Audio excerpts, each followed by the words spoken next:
بسم اللہ الرحمن الرحیم۔ شروع اللہ کے نام سے جو بڑا مہربان نہایت رحم والا ہے۔ السلام علیکم۔ پرندے آشیانوں کی جانب سفر کر رہے تھے۔ سارے دن کا تھکا ہارا سورج غروب ہونے کے لیے جا رہا تھا۔ ایک چھوٹا سا قافلہ ہلا کے قصبے میں آ کر رکا۔ شاید قافلے کو اس قصبے میں رات بھر ٹھہرنا تھا۔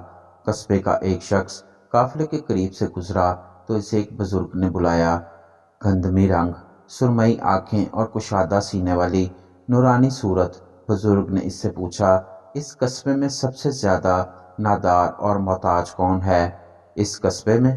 وہ شخص سوچ میں پڑ گیا اور بولا، ہاں، اس قصبے میں ایک بوڑھا ہے جو اپنی بوڑھی بیوی اور بیٹی کے ساتھ رہتا ہے۔ اس کے گھر کا پتہ میں آپ کو بتاتا ہوں۔ پھر اس نے پتہ بتایا۔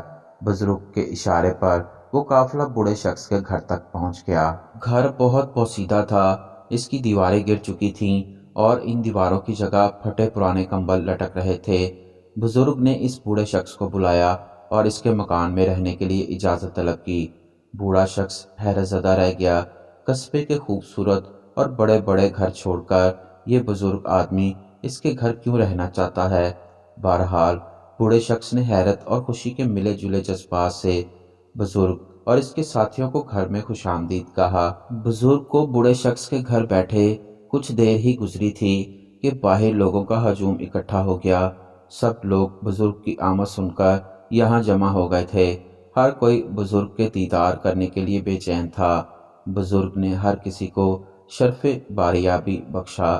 جو بھی آتا اپنے ساتھ سونا چاندی، مویشی، غلہ اور دیگر قیمتی تحائف پیش کرتا۔ وہ بزرگ تمام تحائف اس بوڑھے شخص کے حوالے کرتے جاتے۔ یہ سلسلہ بڑی دیر تک جاری رہا۔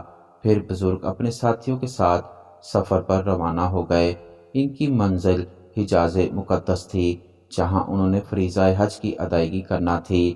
اب یہ بوڑھا شخص ہلا کا غریب اور کمزور آدمی نہ تھا، بلکہ ایک با اثر شخص بن چکا تھا۔ اب اس کی تنگ دستی اور زبوں حالی کے دن گزر چکے تھے۔ اس بوڑھے شخص کو غربت کی زندگی اور زبوں حالی سے نکالنے والے بزرگ حضرت سید عبد القادر جیلانی رحمۃ اللہ علیہ المعروف غوث پاک سرکار تھے۔